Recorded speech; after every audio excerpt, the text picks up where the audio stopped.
एक वक्त था जब कहा जाता था कि 70% भारत गांवों में रहता है और कृषि भारत की अर्थव्यवस्था की बैकबोन है। लेकिन कहीं सूखा, कभी बाढ़ और लगातार बढ़ती महंगाई के चलते आज बहुत से लोगों के लिए खेती किसानी मुनाफे का सौदा नहीं रहा। नतीजा, खेती किसानी छोड़ लोगों का गांव से पलायन शुरू हो गया। लेकिन अब अरोमा मिशन इस समस्या के समाधान के रूप में सामने आ रहा है।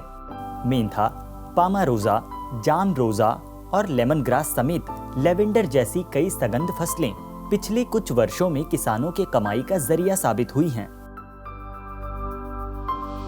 ये फसलें उन इलाकों में भी हो सकती हैं जहां पानी कम बरसता है और वहां भी जहां कई बार बाढ़ आ जाती है। कम लागत में पैदा होने वाली इन फसलों के विस्तार के लिए वैज्ञानिक तथा औद्योगिक अनुसंधान परिषद ने कुछ साल पहले ही एक मिशन के तौर पर औषधि और सुगंधित पौधों की खेती को बढ़ावा देने की शुरुआत की थी।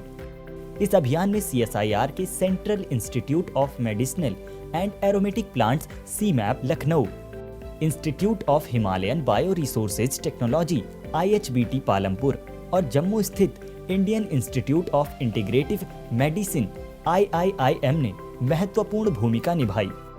इसी के तहत देश के कई पहाड़ी क्षेत्रों में अरोमा मिशन को बढ़ावा दिया गया, जिससे जम्मू कश्मीर में पर्पल रेवोल्यूशन आया। जब हमने CSIR अरोमा मिशन शुरू किया 2017 में और उसका पहला फेज़ हमने सक्सेसफुली 2020 में संपन्न किया और आज हम उसका सेकंड फेज़ चला रहे हैं 2020 से, जो कि 2023 तक चलेगा। इसमें हमने लेवेंडर को काफ़ी हद तक यहाँ पर इस्टेब्लिश कर दिया है, काफ़ी प्रमोट किया। फार्मर्स को हमने नर्सरी बनाने की ट्रेनिंग दी, साथ साथ में उनको free of cost quality planting material as well as जो भी टेक्नोलॉजिकल नॉलेज है उसको ग्रो करने की और मल्टीप्लाई करने की एज वेल एज प्रोडक्ट बनाने की वो हम उनको दे रहे हैं। इसके साथ साथ यहाँ पर बहुत सारे ऐसे फार्मर हैं जिन्होंने लेवेंडर को ग्रो किया और बहुत सक्सेस पाई, जिसकी वजह से आज ये क्षेत्र पर्पल रेवोल्यूशन में भदरवा में लेवेंडर के नाम से काफ़ी विख्यात हो चुका है। CSIR द्वारा किसानों को न सिर्फ पौधों की खेती की जानकारी, पौधे और प्रशिक्षण दिया जाता है, बल्कि उसके प्रसंस्करण और मार्केटिंग में भी मदद की जाती है।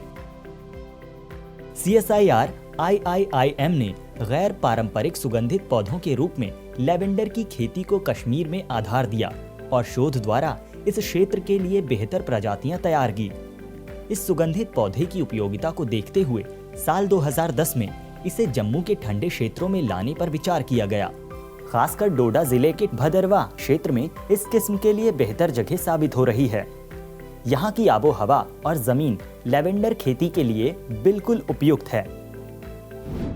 और आज पर्पल क्रांति के तौर पर अब जम्मू और कश्मीर के लगभग सभी 20 जिलों में लेवेंडर की खेती की जा रही है। जिन क्षेत्रों के किसान पहले पारंपरिक फसलों से 2 वक्त की रोटी भी मुश्किल से कमा पा रहे थे, अब अरोमा मिशन से जुड़कर कई गुना ज्यादा मुनाफा पा रहे हैं।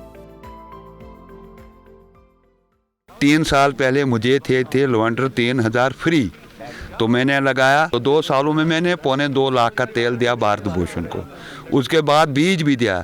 आज भी 555 वालों ने मुझे 5-6 हज़ार प्लांट्स दिए मुफ्त। मक्की होती थी 10%, इसमें 90% फ़ायदा हुआ हमें। इसमें फ़ायदा है लेवेंडर में, एक तो इससे तेल निकलता है, अगर तेल ना बिके तो इसका ये जो प्लांट है ये भी बिकता है, इसका बूटा भी बिकता है। ये काफ़ी फ़ायदेमंद है उन लड़कों, उन यंगस्टर्स के लिए जो बेकार हैं।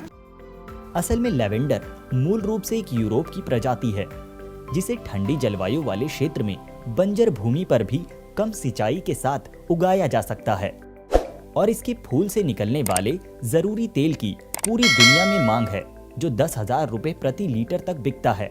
इस तेल का उपयोग अगरबत्ती, साबुन, फ्रेशनर आदि बनाने में किया जाता है।